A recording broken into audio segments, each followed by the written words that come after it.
നിറഞ്ഞു നിൽക്കുകയാണ്. അവിടെ തിരുനാവായ നാമാമുകുന്ദ ക്ഷേത്രം, നേരെ ഇവിടേക്ക് നോക്കിയാൽ ഭഗവാൻ ബ്രഹ്മാവിൻ്റെ ക്ഷേത്രം, തൊട്ടപ്പുറത്തോട്ട് നോക്കിയാൽ ശിവക്ഷേത്രം. ഇതൊരു ട്രയാങ്കിളിൽ കിടക്കുന്ന ഒരു എന്താ പറയുക, പവിത്രമായ ഭൂമിയാണ്. ആ ഭൂമിയിൽ ഞാനും ഇവിടെ വന്ന് നിൽക്കാൻ നിയോഗം എന്ന് പറയുന്നത്. കാരണം എൻ്റെ കുടുംബം, എൻ്റെ അമ്മ, എൻ്റെ അച്ഛനെല്ലാം ജനിച്ച് വളർന്ന് ഞാനും എൻ്റെ ചെറുപ്പം മുതൽ കൊണ്ട് അതേ പുഴയിൽ കുളിച്ച് കളിച്ച് വളർന്നു. എൻ്റെ ദീക്ഷ ദൈവഹിതം അത് ഭാരതപ്പുഴയിൽ തന്നെയാണ്. എനിക്ക് എന്താ പറയുക, പിണ്ടമിട്ട് ഇറങ്ങി ഇതേ ഭാരതപ്പുഴയിലാണ് എൻ്റെ സ്നാനം നടന്ന് എൻ്റെ ഒരു സന്യാസ ജീവിതവും ആരംഭിക്കാൻ സാധിച്ചത്.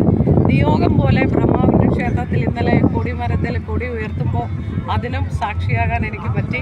അപ്പുറത്തെ ശിവക്ഷേത്രത്തിൽ 2 വാക്ക് അവിടെയുള്ള ജനങ്ങളെ അവരുടെ മനസ്സിനെ ഒന്ന് മേലോട്ട് കൊണ്ടുവന്ന് അവരുടെ ഊർജ്ജസ്വലായിട്ടുള്ള ഒരു യോദ്ധാക്കളാക്കി മാറ്റാൻ അവിടെയും 2 വാക്ക് പറഞ്ഞു. ഇന്നലെ ഇവിടെ ആരതി കഴിഞ്ഞു. ഇന്നിപ്പോൾ ഭഗവാന്റെ നിശ്ചയത്തിൽ വീണ്ടും ഞാനിവിടെ എത്തിയിട്ടുണ്ട്.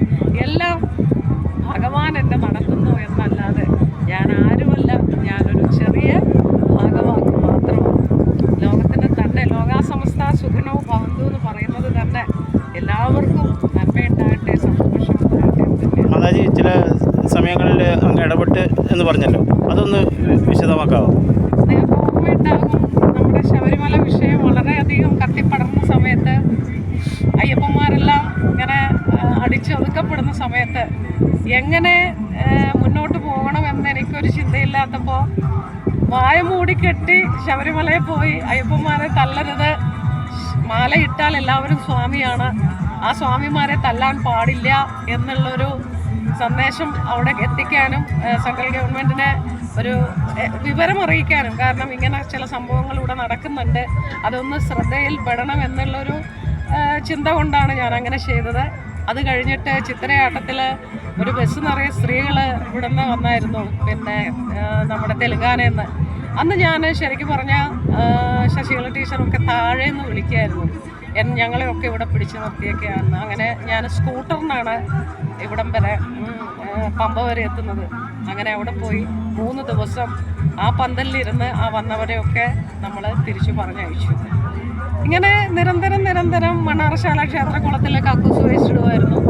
അതിനും ഒരു ശമനമില്ല. അവർ പെറ്റീഷൻ കൊടുക്കുന്നു, എല്ലാം നടത്തി. പക്ഷെ ഒന്നുമില്ലാതായപ്പോൾ അവിടെ തന്നെ ആളുകൾ വിളിക്കുന്നു, ഇങ്ങനെ ഒരു പ്രശ്നം ഇവിടെ നടക്കുന്നുണ്ട്, ഞങ്ങളവിടെ ഉണ്ണാവൃതം എടുക്കുന്നു. അവരോട് പറയുന്നു, ഇരിക്കുന്ന കൊമ്പ് മുറിക്കരുത്, നമുക്ക് ശേഷം പ്രളയമല്ല, സർപ്പപുറ്റുകളോ ഇല്ലെങ്കിൽ കണ്ടൽക്കാടുകളോ കുളങ്ങളോ നശിപ്പിക്കരുത്. ഇതൊക്കെ നശിപ്പിച്ചാൽ കേരളത്തിൻ്റെ സന്തുലിതാവസ്ഥ നഷ്ടപ്പെട്ട് നമ്മൾ വീണ്ടും കടൽ കയറി വരാനോ ഇവിടെ എന്നേക്കുമായിട്ട് മരുഭൂമിയാകാനോ മാറും. ഇവിടെ സർപ്പങ്ങളുണ്ടെങ്കിൽ അവിടെ വായുശുദ്ധം ഉണ്ടാകും, സർപ്പപ്പുറ്റുണ്ടെങ്കിൽ അവിടെ നല്ല ശുദ്ധമായ വെള്ളം ഉണ്ടാകും. അതുപോലെ കുളങ്ങളുണ്ടെങ്കിൽ തീരാത്ത വറ്റാത്ത വെള്ളം, നമുക്ക് കുടിവെള്ളം ഉണ്ടാകും. ഇതൊന്നും നശിപ്പിക്കരുത്. ഇതെല്ലാം പ്രകൃതി നമുക്ക് തന്നതാണ്.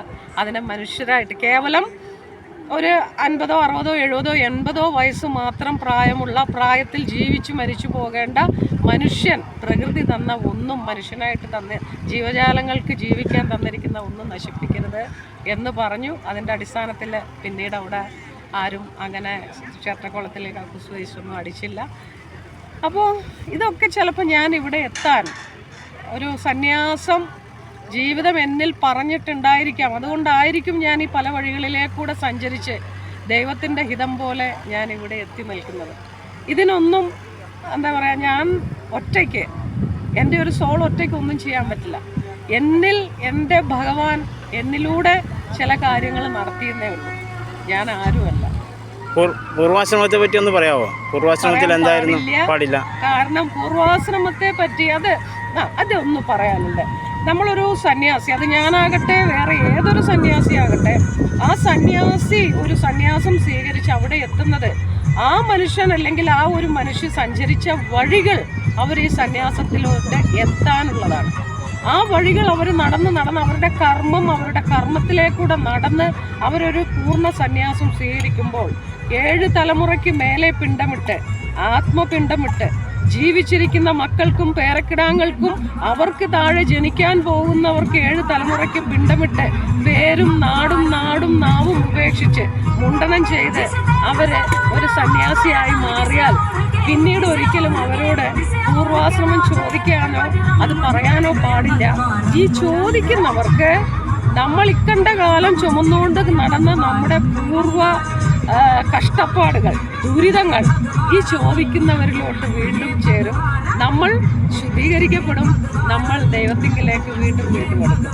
അതുകൊണ്ട് ദയവ് ചെയ്ത് അറിവില്ലായ്മയായിരിക്കാം എൻ്റെ മറ്റ് മക്കളോടും എല്ലാവരോടും പറയാണ്, ഒരു സന്യാസിയെ കണ്ടാൽ നിങ്ങൾ പൂർവാശ്രമം ചോദിക്കാതിരിക്കുക. അവർ വീണ്ടും അവരുടെ പൂർവാശ്രമം പറയാനും ചിന്തിക്കാനും ശ്രമിക്കുമ്പോൾ അവരിലുണ്ടാകുന്ന ആ ഒരു മാറ്റം, ചിന്തകൾ, ആ കാലത്ത് അവരനുഭവിച്ചിരിക്കുന്ന ദുരിതങ്ങൾ ഈ ചോദിച്ച വ്യക്തിയിലോട്ട് വരും. അതുകൊണ്ടാണ് സ്വാമിമാരാരും പൂർവാശ്രമം ആരാന്ന് ചോദിച്ചാൽ പറയാൻ താല്പര്യപ്പെടാത്തത്. ഇതൊരു അറിവായി കരുതണമെന്നാണ് എൻ്റെ. അല്ല, അതിപ്പോൾ സാധാരണ മനുഷ്യരിലും അങ്ങനെ പറഞ്ഞു കഴിഞ്ഞാൽ അത് നമ്മളിലേക്ക് അത് തന്നെയല്ലേ എത്തുന്നത്. അതെ. ഇപ്പോഴത്തെ അഗാഢ അല്ലെങ്കിൽ സന്യാസ അത് എന്താന്ന് പറയാമോ?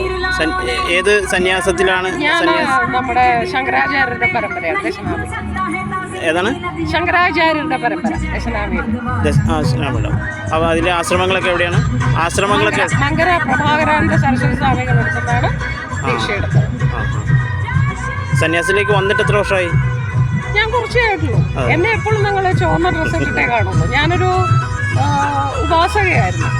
ഞങ്ങളുടെ കുലദൈവം എല്ലാം ഭദ്രകാളിയൊക്കെയായിരുന്നു. പക്ഷെ പിന്നീട് സമയമായപ്പോൾ പല സന്യാസിമാർ സമയമായല്ലോ എന്ന് പറഞ്ഞപ്പോൾ ഒരു സുപ്രഭാതത്തിൽ ഈ ഒരു അതായത് നമ്മുടെ ഈ കഴിഞ്ഞ വാൽമീകി മഹർഷിയുടെ പിറന്ന നാളിന് ഞാൻ ദീക്ഷയെടുക്കപ്പെട്ടു.